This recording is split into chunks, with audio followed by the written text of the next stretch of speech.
एक मुलाकात ऐसी शख्सियतों के साथ जिन्होंने दिया है अपने जीवन को एक नया मुकाम।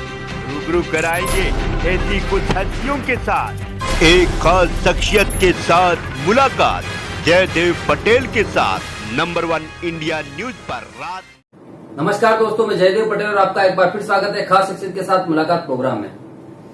आज हम बात करेंगे लाल किले पर झंडा फहराने को लेकर दुनिया भर की मीडिया ने क्या कहा और साथ ही 26 जनवरी की ट्रैक्टर परेड के बाद किसान नेताओं को अब कौन सी इन मुख्य चुनौतियों का सामना करना पड़ेगा। सबसे पहले बात करते हैं दुनिया भर की मीडिया ने क्या कहा। न्यूयॉर्क टाइम्स ने अपनी रिपोर्ट में लिखा है कि भारत के प्रधानमंत्री नरेंद्र मोदी राजधानी में एक और जहां सेना के भव्य परेड देख रहे थे तो वहां से कुछ ही मील की दूरी पर शहर के अलग अलग हिस्सों में अफरा तफरी की तस्वीरें नजर आ रही थी। रिपोर्ट में यह भी लिखा गया कि अधिकतर किसानों के पास लंबी तलवारें, तेजदार खंजर और जंग में इस्तेमाल करने वाली कुल्हाड़ियां थी जो उनके पारंपरिक हथियार हैं। किसानों ने उस लाल किले पर चढ़ाई की जो एक जमाने में मुगल शासकों की रिहाइश रहा है। कई जगहों पर दृश्य ऐसे थे जहां एक तरफ पुलिस राइफल ताने खड़ी है तो दूसरी ओर किसानों का हुजूम था। ज्यादातर किसान पहले से तयशुदा रास्तों पर चल रहे थे, लेकिन कुछ किसान अपने ट्रैक्टरों के साथ सुप्रीम कोर्ट के रास्ते पर बढ़े जिन्हें पुलिस ने आंसू गैस के कई गोले दाग कर रोका। रिपोर्ट में उत्तर प्रदेश से आए हैप्पी शर्मा को यह कहते हुए अदत्रत किया गया कि एक बार हम दिल्ली के भीतर आ गए तो फिर हम तब तक दिल्ली से बाहर नहीं जाएंगे जब तक कानून वापस नहीं ले लेते। तो वहीं किसान आंदोलन के नेताओं में से एक बलवीर सिंह राजेवाल ने हवाले की रिपोर्ट दिया कि इस आंदोलन की पहचान ही रही है कि ये शांतिपूर्ण रहा है।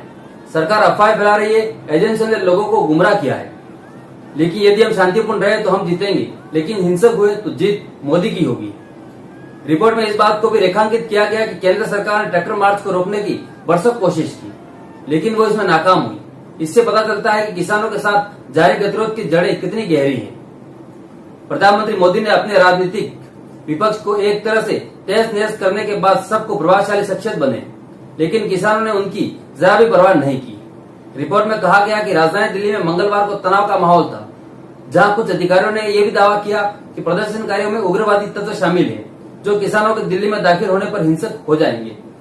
वहीं आगे ऑस्ट्रेलिया के सिडनी मॉर्निंग हेराल्ड में छपी खबर में कहा गया कि हजारों किसान उस ऐतिहासिक लाल किले पर जा पहुंचे जिसकी प्राचीर से प्रधानमंत्री मोदी साल में एक बार देश को संबोधित करते हैं। खबर में पंजाब के 55 वर्षीय किसान सुखदेव सिंह के हवाले से कहा गया कि मोदी हमें सुनेंगे, उन्हें अब हमें सुनना होगा। सुखदेव सिंह उन सैकड़ों किसानों में से एक थे जो ट्रैक्टर परेड के तय रास्ते से हटकर अलग रास्ते पर चल पड़े थे। इनमें से कुछ लोग घोड़ों पर भी सवार थे। अखबार ने दिल्ली के एक think tank observer research foundation के विश्लेषक अंबर कुमार घोषर के हवाले से लिखा है कि किसान संगठनों की पकड़ मजबूत थी। उनके पास अपने जनसमर्थकों की सक्रिय करने के लिए संसाधन है और वे लंबे समय तक विरोध प्रदर्शन कर सकते हैं। किसान संगठन अपने विरोध को केंद्रित रखने की काफी सफल है। खबर के मुताबिक भारत के 1.3 अरब आबादी में लगभग आधी आबादी खेती किसान पर निर्भर है और एक अनुमान के मुताबिक करीब 15 करोड़ किसान इस समय सरकार के लिए सिरदर्द बने हुए हैं। अखबार ने केंद्रीय कृषि मंत्री नरेंद्र सिंह तोमर का बयान याद दिलाया है जिसमें उन्होंने कहा गया कि किसान अपनी ट्रैक्टर रैली के लिए 26 जनवरी के अलावा कोई दूसरा दिन चुन सकते थे। वहीं आगे पाकिस्तान के अंग्रेजी अखबार डॉन की खबर में कहा गया कि ऐतिहासिक स्मारक लाल किले की एक मीनार पर कुछ प्रदर्शनकारियों ने खालिस्तान का झंडा लगा दिया। खबर में यह भी कहा गया कि कृषि सुधारकों का विरोध कर रहे हजारों किसान मंगलवार को बैरिकेड्स हटाकर ऐतिहासिक लाल किले के परिसर में घुसे और वहां अपने झंडे को लगा दिया। खबर में कहा गया कि निजी खरीदारों की मदद करने वाले कृषि कानूनों से नाराज किसान दिल्ली के बाहर बीते 2 महीने से डेरा डाले हुए हैं, जो साल 2014 में सत्ता में आने के बाद प्रधानमंत्री नरेंद्र मोदी के सामने सबसे बड़ी चुनौतियों में से एक है। इस खबर के साथ डॉन ने कई तस्वीरें लगाई जिनमें दिखाया गया कि प्रदर्शनकारी रस्सी के सहारे लाल किले की मीनार पर चढ़कर झंडे लगा रहे हैं, जहां एक प्रदर्शनकारी के हाथ में तलवार भी है। कुछ तस्वीरों में किसानों को बैरिकेड्स हटाते हुए दिखाया गया, जहां पुलिस उन पर आंसू गैस के गोले दाग रही है। वहीं आगे कनाडा में प्रकाशित होने वाले अखबार द स्टार ने इस खबर को छापते हुए लिखा कि मोदी को चुनौती देते हुए भारत के लाल किले में घुसे नाराज किसान। The star news agency AP खबर को छापा जिसमें 72वें गणतंत्र दिवस के दिन दिल्ली में हुए जो कुछ भी सब बयां कर दिया। अखबार में छपी खबर में 5 लोगों के परिवार के साथ दिल्ली आने वाले सतपाल सिंह कहते हैं, हम मोदी को अपनी ताकत दिखाना चाहते थे, हम आत्मसमर्पण नहीं करेंगे। वहीं एक अन्य युवा मंजीत सिंह ने कहा, हम जो चाहेंगे वो करेंगे, आप अपने कानूनों को हम पर नहीं थोप सकते। अब हम बात करेंगे कि परेड में हिंसा और लाल किले की घटना के बाद किसानों के सामने 4 बड़ी चुनौतियां कौन सी रहेगी।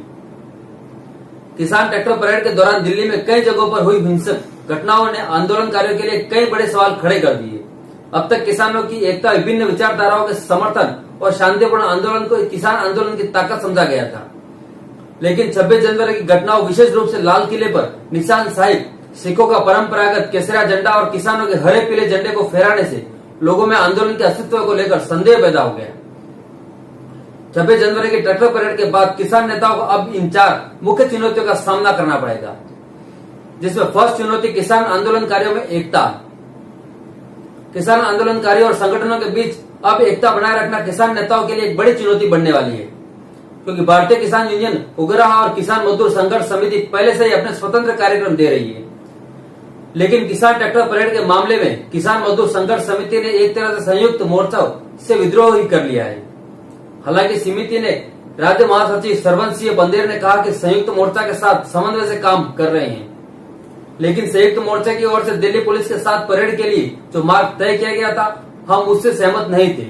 यह निर्णय ही रिंग रोड और लाल किले तक उनकी पहुंच का आधार बना।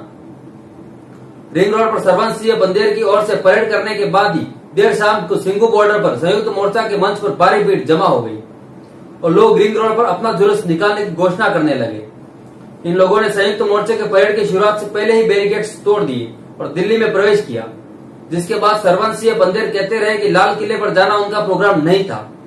इस अलग कार्यक्रम ने अब तक के शांतिपूर्ण आंदोलन को गंभीर नुकसान पहुंचाया। ऐसे में किसान यूनियन और आंदोलनकारी संयुक्त कार्रवाई करने में सक्षम होंगे, इस पर सवाल उठ रहे हैं। तो वहीं आगे सेकंड चुनौती युवाओं को अनुशासित रखना। किसान आंदोलन का नेतृत्व करने वाले किसान संगठनों के नेताओं के लिए सबसे बड़ी चुनौती आंदोलन में शामिल युवाओं को अनुशासित करना होगा। किसान ट्रैक्टर परेड के बाद बीबीसी पंजाबी से बात करते हुए किसान नेता मंजीत सिंह राय ने कहा कि हमें जाना तो दिल्ली वाले रूट पर ही था, लेकिन युवाओं ने दूसरा मार्ग ले लिया, इसलिए हमें भी वापस आना पड़ा। आखिरकार ये हमारे बच्चे हैं।